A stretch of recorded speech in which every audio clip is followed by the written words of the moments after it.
Hey guys, welcome to Surya Academy. இந்த வீடியோவில் நம்ம என்ன பார்க்க போகிறோம்னு வச்சிங்களேன், இந்தியன் எக்கனாமியில் டேக்ஸ் வெர்சஸ் ஃபீ, அதாவது டேக்ஸுக்கும் ஃபீஸுக்கும் உள்ள பேசிக் டிஃபரன்ஸ் என்ன அப்படிங்கிறத இந்த வீடியோ நம்ம பார்க்க போகிறோம். சரிங்களா? ஃபஸ்ட்டு ஃபீஸ் அப்படின்னு பார்த்தீங்கன்னா அது வந்து ஆக்சுவலாக ஒரு பேமெண்ட். ஓகேவா? ஃபீஸ் அப்படிங்கிறது ஒரு பேமெண்ட். சரிங்களா? அந்த பேமெண்ட்டுக்கு நமக்கு சர்வீஸ் கிடைக்கும். ஓகேவா? எக்ஸாம்பிள் என்ன அப்படின்னு பார்த்தீங்கன்னா டியூஷன் ஃபீஸ். இப்போது நம்ம போயிட்டு ஃபீஸ் கட்டணும் அப்படின்னா, இப்போ நீங்கள் கவர்மெண்ட் எக்ஸாமே ப்ரிப்பேர் பண்ணுறீங்க, போயிட்டு ஒரு கோச்சிங் இன்ஸ்டியூட்டில் 10,000 12,000 கட்டுறீங்க. சரிங்களா? கட்டினா அவங்க என்ன பண்ணுவாங்க, ரிட்டனுக்கு கிளாஸ் எடுப்பாங்க. சரிங்களா? நம்ம கட்டுற ஃபீஸுக்கு அவங்க திரும்பி சர்வீஸ் தராங்க. ஓகேவா? ஃபீஸ் அப்படிங்கிறதுக்கான சிம்பிள் கான்செப்ட். அதே டேக்ஸ் அப்படின்ட்டிங்கன்னு வச்சிங்களேன், டேக்ஸ் அப்படிங்கிறது அதுவும் ஒரு பேமெண்ட் தான். அதை வந்து கவர்மெண்ட் கலெக்ட் பண்ணும். சரிங்களா? அப்படி அதுவும் ஒரு பேமெண்ட்டு, அதை வந்து கவர்மெண்ட் கலெக்ட் பண்ணும். அதுக்கு there is no quid pro quo service for that. சரிங்களா? No quid pro quo service for that. இதே புதுசாக ஒரு டேர்ம் இருக்குது அப்படின்னு பார்த்தீங்கன்னா, குவிட் ப்ரோகோனா நம்ம ஒரு காசு கொடுக்குறோம், அந்த காசுக்கு ரிட்டன் ஒரு சர்வீஸ் கொடுக்கணும்.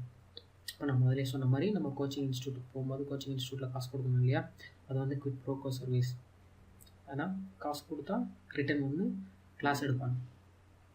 சரிங்களா? ஒரு பார்க்குக்குள்ளார என்ட்ரி ஆகிறதுக்கு ஒரு 10 ரூபா காசு கொடுத்தா தான் அந்த பார்க்குள்ளார என்ட்ரி ஆகணும்னா காசு கொடுத்தா என்ட்ரி ஆகணும், இல்லைன்னா முடியாது. இப்போ அதுக்கான சர்வீஸ். ஆனால் டேக்ஸை பொறுத்த வரைக்கும் ரிட்டன் சர்வீஸ். நான் இப்போ வந்து இத்தனை 5 லட்ச ரூபாய்க்கு சம்பளம் வாங்குற வருஷம், அந்த 5 லட்ச ரூபாய்க்கு நான் எவ்வளோ டேக்ஸ் கட்டுறேன் அப்படின்னு சொல்லி நான் கவர்மெண்ட்டில் பே பண்ணுறேன். அந்த காசு வந்து நான் அதை வந்து டைரக்ட் ரிட்டன், அதை கொடுத்த காசுக்கு எனக்காகவே இன்க்ளூசிவாக எனக்கு மட்டுமே எக்ஸ்க்ளூசிவாக கொடுங்க அப்படின்னு சொல்லி நான் கேட்க முடியாது.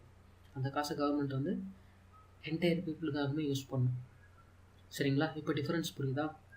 ஃபீஸ் அப்படின்னா நான் கொடுக்குற காசுக்கு எனக்கு மட்டும் சேவை கிடைக்கும். டேக்ஸ் அப்படின்னா நான் கொடுக்குற காசுக்கு குவிட் ப்ரோகோ சர்வீஸ் இருக்காது, திரும்பி எனக்கு சர்வீஸ் கிடைக்காது. சரிங்களா? கான்செப்ட் புரியுதா? டேக்ஸ்னால் என்ன, ஃபீஸ்னால் என்ன அப்படின்னு. ஓகேங்க. அடுத்த வீடியோவில் வந்து டேக்ஸஸ் வந்து பார்க்க போகிறோம்.